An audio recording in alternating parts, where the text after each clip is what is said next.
여러분 혹시 이런 경험 해보신 적이 있으신가요? 산에 올랐을 때 다리는 멀쩡한데 숨이 차서 힘든 분들, 참을미는 자주 하는데 위장검사는 늘 정상이었던 분, 이런 사소해 보이는 증상들이 사실은 여러분의 체질을 드러내는 중요한 단서일 수 있습니다. 팔체질은 사상체질을 다시 음양적 특성을 기준으로 총 8가지로 나뉩니다. 그리고 체질마다 타고난 장부 강약에 차이가 있기 때문에 병이 생기는 방식도 전혀 다릅니다. 오늘은 가장 쉬운 팔체질 자가진단에 실린 내용을 바탕으로 소화기와 배변, 호흡과 근력 이런 문제를 중심으로 여러분들의 팔체질을 자가진단 테스트하는 기준들을 알려드리겠습니다.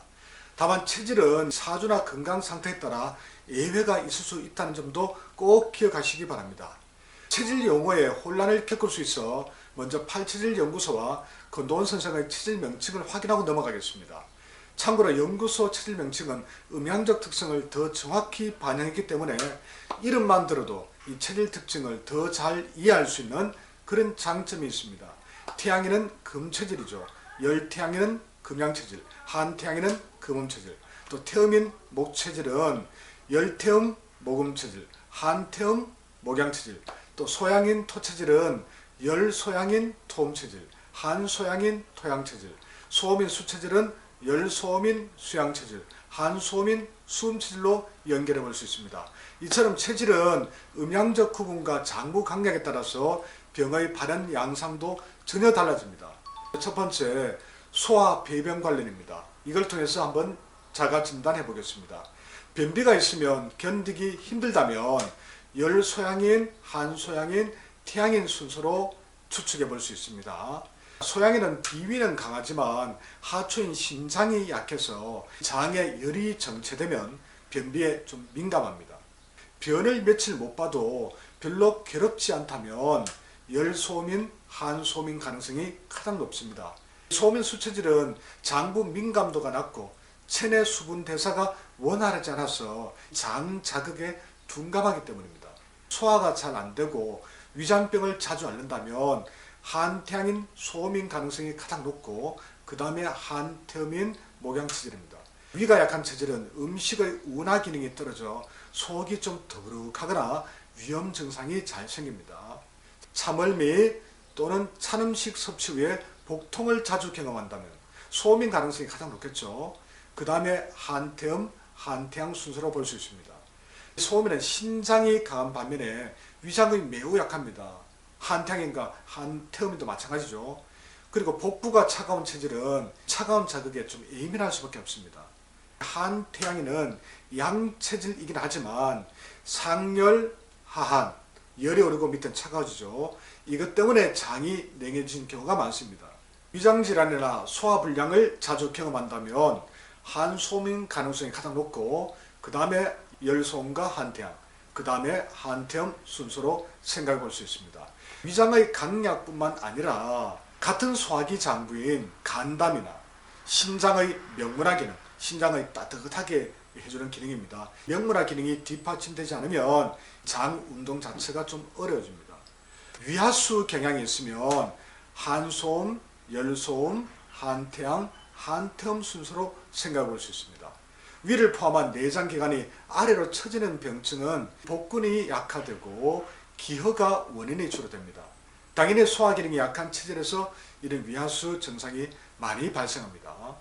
두 번째로 호흡기와 근력 관련을 통해서 팔체질 자가 진단해 보겠습니다. 등산 시에 다리 힘은 괜찮은데 숨이 가빠서 힘들다면 목양체질과 목음체질 가능성이 가장 높습니다. 그 다음에 한소양과 한소음일 수도 있습니다. 간은 강하지만 폐기능이 약하기 때문에 이런 체질은 유산소 운동이 대체로 좀 힘겹죠. 다만 폐가 강한 태양인이라도 여성들은 혈 부족 때문에 심장이 좀 불안정해집니다.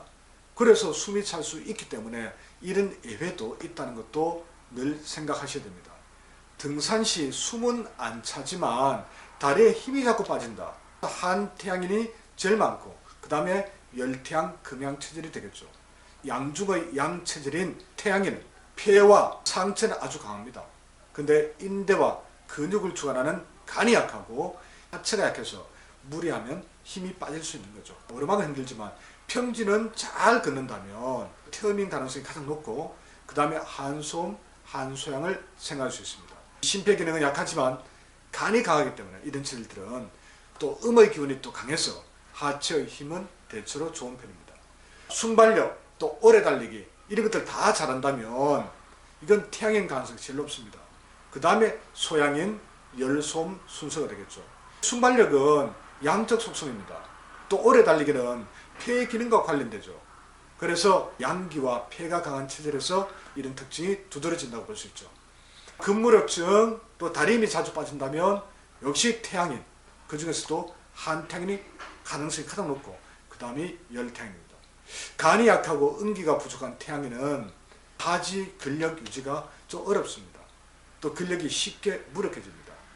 이번 영상에서는 가장 흔히 겪는 증상인 소화 문제와 배변, 그리고 호흡 기능과 다리 근력 등의 문제를 중심으로 여러분들의 체질을 자가 진단할 수 있는 방법을 자세하게 알려드렸습니다. 단순히 증상을 나열하는 데 그치지 않고 체질을 통해서 그 증상이 왜 발생하는지를 이해하는 것이 진짜 건강관리의 첫 걸음입니다. 다음 편에서는 수면, 체온 반응, 간 기능, 두통, 감정 상태 등을 통해서 여러분들 스스로 체질을 진단하는 기준을 한번 자세하게 더 다뤄보겠습니다. 구독, 알림 설정하시고 다음 영상도 놓치지 마시기 바랍니다. 감사합니다.